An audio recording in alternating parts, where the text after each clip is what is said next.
So, good morning, students. Today we are going to discuss on the last topic of BSc Part 2 Minor Semester 3, Unit 2.B, that is the nursery development. So, the nursery is nothing but it is a place where seedlings, saplings, cuttings, etc. are raised, propagated, and multiplied under favorable condition for transplanting in prepared beds. ते शॉर्टमध्ये सांगायचं झालं तर nursery plant nursery ही अशी concept आहे, अशी एक place आहे त्या ठिकाणी छोटी रोपं किंवा क्लोन्स तयार केलं क्लोन्स किंवा काही प्लांटचे कटिंग एक्सेट्रा ग्राफ्टिंग लेअरिंग ह्या सगळ्या प्रोसेस केल्यानंतर तयार होणारे जे प्लांट्स हे चांगल्या पद्धतीने त्या ठिकाणी ग्रो केले जातात, प्रपोगेशन केलं जाते म्हणजे मल्टिप्लिकेशन केलं जाते त्यांचं. आणि हे करण्यासाठी त्याला एक स्पेसिफिक फेवरेबल कंडिशन म्हणजे फेवरेबल वॉटर, फेवरेबल टेम्परेचर अशा सगळ्या गोष्टी प्रोव्हाइड केल्या जातात. आणि हे सगळं प्रोव्हाइड करून जे ज्यांना खरोखर नीड आहे अशा प्लांट्सची, अशा फार्मर्सना किंवा हॉर्टिकल्चर पीपल्सना अशा प्रकारचे प्लांट्स हे प्रोव्हाइड केले जातात किंवा प्रॉपर बेडवरती हे लावले जातात. त्या कन्सेप्टला म्हणायचं आहे नर्सरी डेव्हलपमेंट. सो या ठिकाणी इथं एक पिक्चर पण आहे, त्यामध्ये सुद्धा तुम्हाला एक चांगल्या प्रकारची अशी एक नर्सरी त्या ठिकाणी ग्रो केले, नर्सरीमध्ये प्लांट्स छोटे छोटे सीडलिंग्स ग्रो केलेलं आपल्याला बघायला मिळते. Next point is the objectives of nursery. So first objective is the propagation of plants. So to produce healthy seedlings and saplings using various propagation methods like seeds, cuttings, grafting, etc. So first objective of this nursery is to multiply the plant. Multiply the plants with the help of their cuttings, with their help of their seeds, with the help of grafts, with the help of layers, with the help of buddings. So with the help of these methods we have to propagate or multiply this plant. Next is the quality material, that means supply of a quality plant materials to the peoples or society. To provide a disease free, true to type, vigorous म्हणजे कधीही मरणार नाही असं planting material for agriculturalist, horticulturalist, forestry and landscape designing peoples for developing their own farm or developing their own structural landscape. So second is the one of the most objective, that is the supply of this quality plant material. Third objective is the conservation of plant species.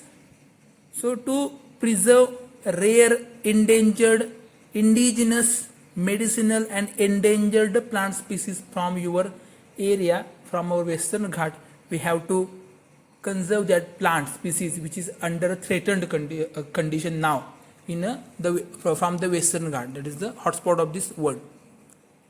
Next is the commercial production, means production in larger scale, that is the production of horticultural plants, production of selling of plants, then seeds selling, garden input selling. So such plants, such plant parts or fruits or vegetables or flowers, they are produced and they are commercially produced and they are sold in the market. So that is the one of the most important objective, that is the commercial production of this of the different kinds of parts of these plants. Last one is the research and education. So for last one is the to facilitate research, training, demonstration in plant propagation and nursery management. So these are some important educational and research oriented points regarding the objective of this nursery. So अशा पद्धतीने total 5 objective आपण नर्सरीचे बघितलेले आहेत. हा प्रश्न विचारू शकतात तुम्हाला शॉर्ट नोटला, त्यावेळेला तुम्हाला त्याचे ऑब्जेक्टिव्ह सांगावे लागतील. नेक्स्ट आहे ते म्हणजे scopes of a plant nursery. Okay, so scopes first is the wide range of plants, means wide range of plants. Nursery includes fruit plants, ornamental plants, forest plants, medicinal plant, vegetable plant, indoor plant, outdoor plant. So such different types of sections of plants, they are included in this plant nursery techniques. So these are some important scopes, that is a wide range of plants. We have to propagate or multiply different types of the plant, different types of vegetable, different types of fruit plant, different types of ornamental plant, different types of indoor or outdoor plants we have to propagate with the help of this method. Next is the various propagation techniques, that is advanced techniques. Use advanced method like a tissue culture technique, grafting, layering, seed propagation methods, and optimal with their optimal results. So such methods we have to use for this. That is the important scope of this nursery. Advanced technique we have to use. Then support services means provide a planting material and guidance to the farmers, gardeners, landscape developers, and home growers to continuously grow the plants. So these are important scope of this plant nursery. Support to the farmers and gardeners. Next scope is the employment generation. So generation of job opportunity for maintaining, for selling, for landscaping service across throughout the society with different sectors. And there is a employment generation, there is the job opportunities there. Now, last scope is the developmental impact. So urban and rural development. This nursery that supports to afforestation, beautification project, green belts, and sustainable agricultural initiatives. So such points that includes म्हणजे यामध्ये आपला वृक्षतोड थांबवायची आहे. एखाद्या particular place आहे, त्या particular शहर आहे, त्या शहरामध्ये एक चांगल्या प्रकारचं ब्युटी त्या ठिकाणी आपल्याला ब्युटिफिकेशन ऑफ दिस सिटी आपल्याला जर बघायचं असेल तर ती करण्यासाठी नर्सरी इम्पॉर्टंट आहे.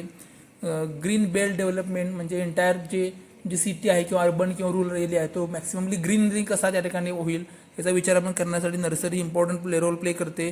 देन सस्टेनेबल ॲग्रिकल्चरल इनिशिएटिव्स म्हणजे अशा पद्धतीने शेती आपण करायची आहे की त्यामध्ये निसर्गाला कुठल्या प्रकारे धोका न होता, एखादी पडीक जमीन आहे, नापीक जमीन आहे तर ती पिकाऊ कशी बनवायची आहे त्या ठिकाणी तशा प्रकारचा विचार आपण करायचा आहे. तर अशा पद्धतीचे डिफरंट स्कोप्स आपल्याला ह्याच्यामध्ये बघायला मिळतील. नेक्स्ट आहे ते म्हणजे types of nursery beds. So there are total 4 types of nursery bed. First one is the flat bed, second raisin bed, the third sunken bed, and last one is the container bed. So आपल्याला beds कुठल्या प्रकारचे आहेत बघा. Flat म्हणजे तो जमिनीशी समांतर असा असतो. सो त्यासाठी फोटो दाखवलेला आहे. फ्लॅट म्हणजे जमिनीशी समांतर. It is a level plot आहे तो. त्याच्यामध्ये 3 मीटर गुणले 1 मीटर गुणले 10 ते 15 सेंटीमीटर हाईट, जास्त हाईट नसते, छोटीशी कमी हाईट असते त्याची. अशा प्रकारचा जमिनीशी संलग्न असा बेड या ठिकाणी आपल्याला बघायला मिळतोय. ग्राउंड सरफेसला असतो. आणि अशा प्रकारचं बेड आपल्याला भात शेती म्हणजे राईस फील्ड, वीट फील्ड म्हणजे गहू शेती, नंतर आपण पल्सेस लावतोय म्हणजे डाळ वगैरे सपोज तूर वगैरे लावली त्या ठिकाणी तशा प्रकारचे, किंवा लेपी व्हेजिटेबल्स आपण केल्या, आपण पोकळा केला असेल किंवा मेथी केली असेल, अशा प्रकारचे हे व्हेजिटेबल पालक असेल तर अशा प्रकारचे व्हेजिटेबल ग्रो करण्यासाठी जी बेड बनवला जातोय त्या बेडला काय म्हणायचं आहे, that is the flat bed. Second bed is the reason bed. Reason bed हा 15 ते 30 सेंटीमीटर जमिनीपेक्षा उंच असतो. जमिनीपेक्षा ग्राउंड लेवलपेक्षा तो उंच असतो. असं कुठं करतात बेड, त्या ठिकाणी पाणी जास्त साठून राहते, वॉटर लॉग कंडिशन जास्त आहे, जास्त पाऊस पडतोय, अशा ठिकाणी उंच थोडासा बेड केला जातो आणि उंच बेड करून त्या बेडमध्ये प्लांट्स त्या ठिकाणी ग्रो केले जातात. तर असं का केलं जाते, because prevent of water logging, पाणी साठून राहू नये म्हणून. सेकंड त्या ठिकाणी कुठल्या प्रकार डॅम्पिंग ऑफ रूट रॉट अशा प्रकारचा डिसीज त्या ठिकाणी होऊ नये प्लांटला. आणि मोस्टली हे व्हेजिटेबल्समध्ये केलं जातं, टॉमॅटोजमध्ये, चिलीजमध्ये, ब्रिंजल्समध्ये, कॉलीफ्लॉवर, कॅबेज यांच्यामध्ये अशा प्रकारचे उंच बेड केले जातात आणि उंच बेड करून त्या ठिकाणी प्लांट्स ग्रो केले जातात, रेझन बेड. थर्ड टाईपचा बेड आहे संकन बेड. संकन बेड हा lower than surrounding ground level, म्हणजे ग्राउंड लेवलपेक्षा खाली खड्ड्यात असतो, खड्डा करून आतमध्ये बेड तयार केला जातो. Best for dry arid sandy area, म्हणजे या ठिकाणी पाणी भरपूर कमी आहे अशा ठिकाणी खड्डा करून खड्ड्यामध्ये थोडंसं म्हणजे त्या सरफेसपासून एक 30 सेंटीमीटर खाली खड्डा करून, तुम्हाला फोटो बघितला असेल, खड्डा करून त्या खड्ड्यामध्ये त्या ठिकाणी प्लांट्स ग्रो केला जातात आणि त्याच्यामध्ये प्रॉपरली वॉटर त्या ठिकाणी अप्लाय केल्यानंतर वॉटर रिटेन्शन कॅपॅसिटी त्या ठिकाणी त्याची वाढते आणि वॉटर रिटेन्शन कॅपॅसिटी वाढल्यामुळे त्या ठिकाणी मॅक्सिममली मॉइश्चर निर्माण होऊन त्या ठिकाणी इरिगेशन जे लॉसेस आहेत, पाण्याचे लॉसेस ते कमी होऊन मॅक्सिमम प्रमाणामध्ये याचा ग्रो होतो. आपल्याला कांद्यामध्ये ओनियन, गाजर, कॅरट, स्पिनॅच, कोरिअँडर, कोथिंबीर अशा प्रकारच्या प्लांट्समध्ये असा खड्डा करून त्या ठिकाणी संकन बेड्स करून त्या ठिकाणी आपल्याला शेती करावी लागते. Last container bed, plants grown in पॉट्समध्ये म्हणजे आपल्या कुंड्यांमध्ये प्लांट्स ग्रो करायचे, ट्रेमध्ये ग्रो करायचे. आणि आयडियल लिमिटेड स्पेस म्हणजे कमी स्पेसमध्ये मॅक्सिममली प्लांट ग्रो करण्यासाठी कंटेनर बेड मेथड आपल्याला वापरली जाते. आणि ही मेथड वापरताना मोस्टली ही मेथड हँडलिंगला सोपी आहे. पॉलीबॅग्समध्ये वापरली जाते, हँडलिंगला सोपी आहे, डिसीज मॅनेजमेंट आहे, डिसीज रोगराई जास्त वसरत नाही. आणि सगळ्यात महत्त्वाचं म्हणजे वेगवेगळ्या प्रकारचे जे फ्रूट क्रॉप्स आहेत तर त्या ठिकाणी त्यांच्यासाठी अशा प्रकारची मेथड त्या ठिकाणी वापरली जाते. किंवा कॅश क्रॉप्स आहेत त्यांच्यामध्ये अशा प्रकारची कंटेनर बेड मेथड वापरली जाते. So this is a important point. आणि हा पॉईंटसुद्धा तुम्हाला 5 मार्काला विचारला जाऊ शकतो. Types of nursery beds. So त्याच्यामध्ये आपल्याला 4 टाईप सांगायचे आहेत आणि डायग्राम काढायची गरज नाही, पण त्याच्यामध्ये आपल्याला हे जे 4 जे पॉईंट्स त्याची इन्फॉर्मेशन लिहायची आणि डायग्राम जर काढायची असेल ही डायग्राम आपल्याला काढावी लागेल. फ्लॅट बेड वरती दिलेला आहे, फ्लॅट बेड, नंतर रेझन बेड दिलेला आहे आणि संकन बेड जमिनीच्या खाली आहे बघा, संकन बेड. आणि last one is the container bed. ते 4 बेड्स आपल्याला डायग्राम आपण एक्झाममध्ये काढू शकतो. नेक्स्ट आहे ते म्हणजे nursery bed preparation process. So nursery bed preparation process कशा पद्धतीने त्या ठिकाणी प्रिपरेशन केले जाते. त्या नर्सरी बेड आपल्याला ग्रो करायचं तर प्रिपेअर करायचं त्या ठिकाणी कुठल्या कुठल्या स्टेजेस आहेत. So first stage is the selection of site. आपल्याला एक choose location with loamy well drained fertile soil म्हणजे थोडीशी अशी चांगल्या प्रकारची, थोडीशी चिकट पण नाही, जास्त चिकट पण जास्त अशी मोकळी पण नाही, अशा प्रकारची माती. त्यामध्ये पाण्याचा निचरा चांगला होतो आणि त्या मातीमध्ये मोठ्या प्रमाणामध्ये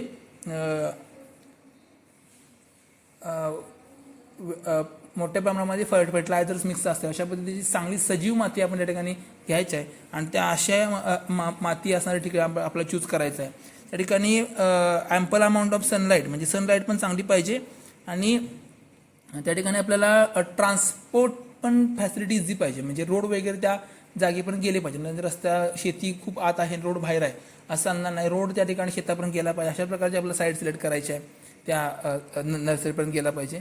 आणि जास्त मोठ्या प्रमाणामध्ये त्या ठिकाणी वारं त्या ठिकाणी नसावं, बाहेरच्या ॲनिमल्स यांच्यापासून त्याचं संरक्षण व्हावं. आणि पाण्याची कंडिशन त्या ठिकाणी पाणी पण चांगल्या पद्धतीने त्या ठिकाणी वॉटर सोर्स त्या ठिकाणी असावा. अशा प्रकारची माती आपल्याला काय करायची आहे, अशा प्रकारची साईट आपल्याला चूज करायची आहे. सेकंड म्हणायची म्हणजे सॉईल प्रिपरेशन म्हणजे अगर सॉईल प्रिपरेशन करताना ज्या ठिकाणी जी साईट आपण चूज केली आहे त्या साईट जवळची जी माती आहे त्या ठिकाणी मातीमधलं सगळे जे तण वाढले वीड्स आहेत ते वीड्स सगळे रिमूव्ह करायचे, दगड रिमूव्ह करायचे, प्लांट रेसिड्यू कचरा वगैरे पडला सगळं रिमूव्ह करायचं आहे. माती सगळे काय करायचे, लूज करून घ्यायचे. 20 ते 30 सेंटीमीटर माती काय करायची आहे, माती नांगरायची आहे. नांगरून त्या ठिकाणी खालचीवर वरची खाली माती त्या ठिकाणी करायची आहे.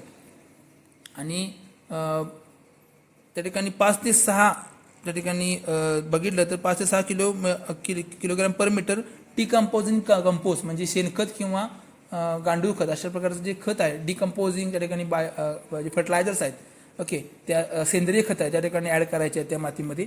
आणि त्या ठिकाणी फॉर्माल्डिहाइड किंवा कॉपर ऑक्सिक्लोराईड सोल्युशन अशा प्रकारचं केमिकल त्या ठिकाणी त्या मातीमध्ये स्प्रे करायचं आहे. कारण त्याच्यामुळे काय होईल, त्यामध्ये असणारे जे काय पॅथोजन्स असतील फंगल आणि बॅक्टेरियल ते किल होतील. तर अशा प्रकारचे आपल्याला प्रिपरेशन सॉईलचं प्रिपरेशन करून घ्यायचं आहे.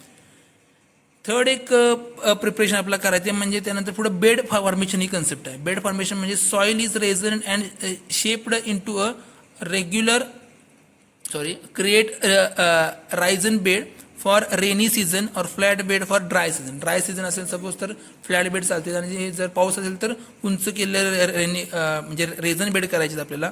आणि डिझाईन इरिगेशन चॅनल आपल्याला पाण्याची मेथड वापरायची म्हणजे रिजन फरोज आपण बांध सरी पद्धत करणार तर सरी पद्धतीने सऱ्या काढून घ्यायच्या आहेत.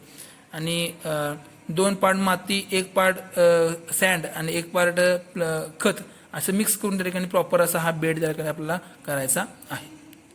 Then next is the sowing and covering. Sowing and कवरिंगमध्ये sow seeds at proper depth म्हणजे प्रॉपर म्हणजे आपलं एक अर्ध बोट जाईल इतक्या पद्धतीने आपल्याला खोल खड्डा करायचा आणि मग त्यामध्ये आपल्याला ज्या बिया वगैरे त्या ठिकाणी आपल्याला सो करायचे आहेत.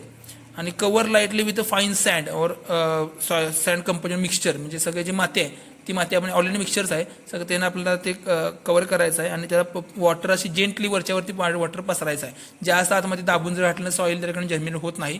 त्यामुळे आपल्याला वरच्यावरती त्याला त्यामध्ये ऑक्सिजन पण गेला पाहिजे, हवा खेळत राहिली पाहिजे. अशा प्रकारे वरच्यावरती सॉईलमध्ये आपल्याला सीड झो करायचे आणि वरनं त्याला माती कवर करायची. Last one is the maintenance. Keep soil consistent moist, continuous moist म्हणजे त्याला वॉटर प्रॉपर त्या ठिकाणी आपल्याला द्यायचं आहे. जास्त पण पाणी नसावं ना पाणी नाही असं पण नसावं, ओलावा मातीमध्ये असावा. Monitor for paste and disease आणि हे पडून त्या ठिकाणी proper pesticides and fungicides herbicides आपल्याला त्या ठिकाणी करायचे आहेत. जास्त एकाच जागेमध्ये जास्त सिडलिंग्स ग्रो होणार नाही त्याचा विचार करायचा आहे. प्रॉपर त्या ठिकाणी स्पेस त्या ठिकाणी प्लांटनं घेतली पाहिजे. जर स्पेस कमी असेल तर प्लांट्स कॉम्पिटिशन करतात, कॉम्पिटिशनमध्ये काही प्लांट्स मरतात, त्यामुळे आपल्याला यील्ड कमी होतोय. त्याच्यामुळं आपण प्रॉपर स्पेस त्या ठिकाणी प्लांटची आपल्याला घेतली पाहिजे. त्यासाठी एक्सेसिव्ह सीड्स एकाच ठिकाणी ग्रो होऊ नयेत असा विचार केला पाहिजे. तर हा झाला नर्सरी बेड प्रिपरेशन प्रोसेस आहे. लास्ट त्याचा पॉईंट आहे तो म्हणजे traditional seedling rising techniques. So त्याच्यामध्ये ट्रॅडिशनल पण आहेत आणि काही ॲडव्हान्स पण आहे. सुरुवातीला आपण ट्रॅडिशनल बघूया. Direct sowing in a beds म्हणजे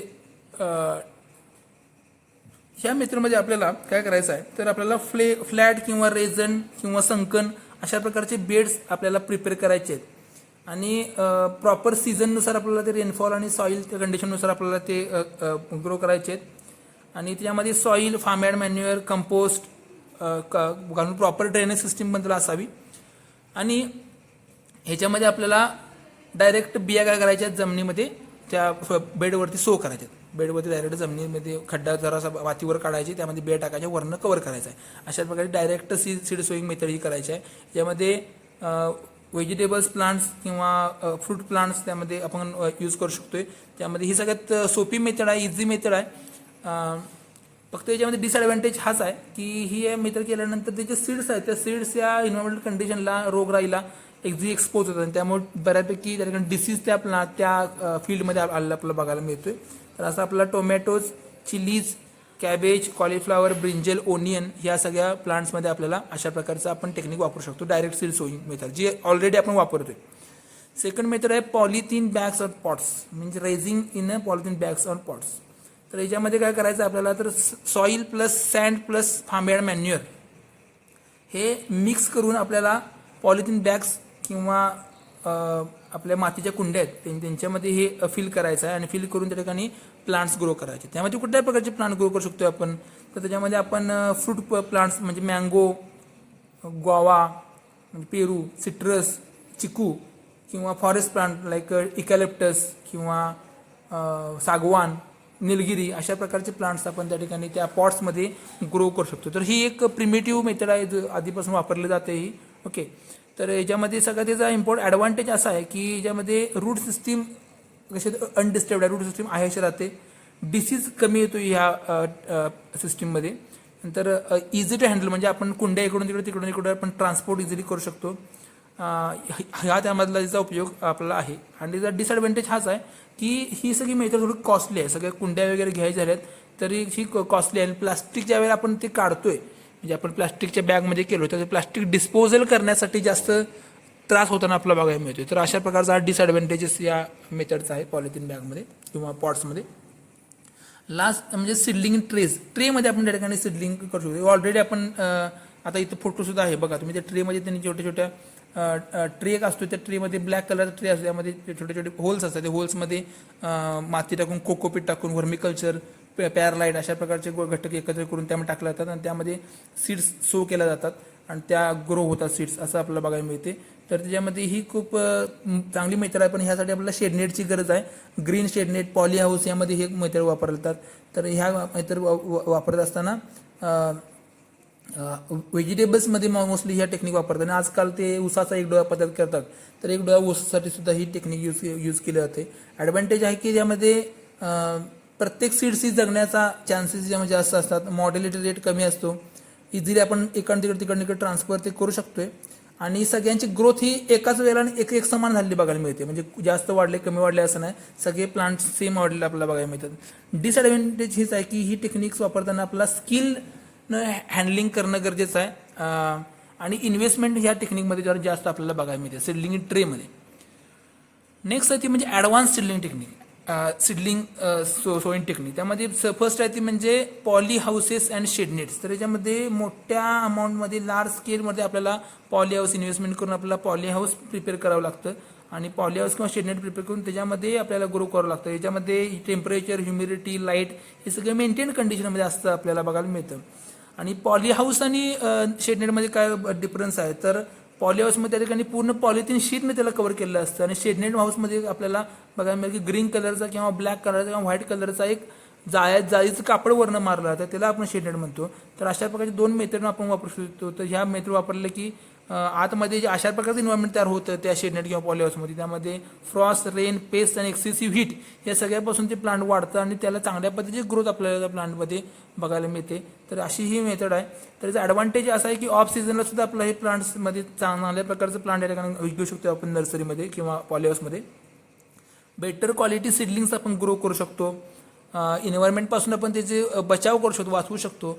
आणि मोस्टली व्हेजिटेबल्स आणि फ्लावर प्लांट्समध्ये याचा वापर हा मोठ्या प्रमाणात केला जातो. Ornamental plants, high value plants ज्याची किंमत जास्त आहे, असे ऑर्किडसारखे प्लांट्स असतील किंवा जर्बेरासारखे फ्लॉवरिंग प्लांट्स असतील त्यांच्यामध्ये करू शकतो. किंवा हाय क्वालिटी सपोज एखादी मोठी मॅकडॉनल्डसारखी मोठी कंपनी आहे आणि त्यांना जर लार्ज क्वांटिटीमध्ये काकडी पाहिजे असेल तर कुकुंबर आपण ग्रो करू शकतो आणि ते त्या ठिकाणी सप्लाय करू शकतो हाय क्वालिटीचं.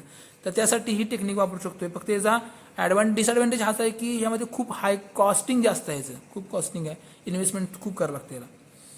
Next soilless seedling rising. Soilless seedling rising म्हणजे ही जी टेक्निक आहे ह्याला आपण मोस्टली हायड्रोपोनिक्स किंवा कोकोपीट टेक्निक असं म्हणतो.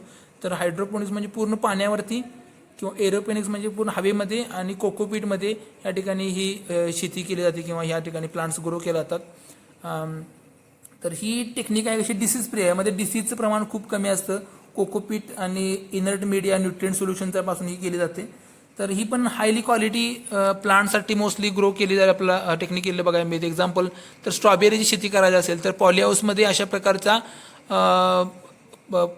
सॉईल बेरीज शेती म्हणजे आपण तिला हायड्रोपोनिक टेक्निक वापरून त्या ठिकाणी आपण पॉली हाऊसमध्ये सुद्धा मोठ्या प्रमाणामध्ये स्ट्रॉबेरीसारखी पीक आपण घेऊ शकतो. तर सॉईल बॉर्न कुठल्याही प्रकारचा डिसीज याला होत नाही आणि प्लांट जगण्याची कॅपॅसिटी जास्त असते. सगळ्या प्लांटची ग्रोथ युनिफॉर्म लेवलला होते. तर डिसएडव्हान्टेज हेच आहे की टेक्निकल असल्यामुळे टेक्निकल नॉलेज ह्याच्यामध्ये पाहिजे आहे आणि खर्च याचा जास्त आहे, म्हणजे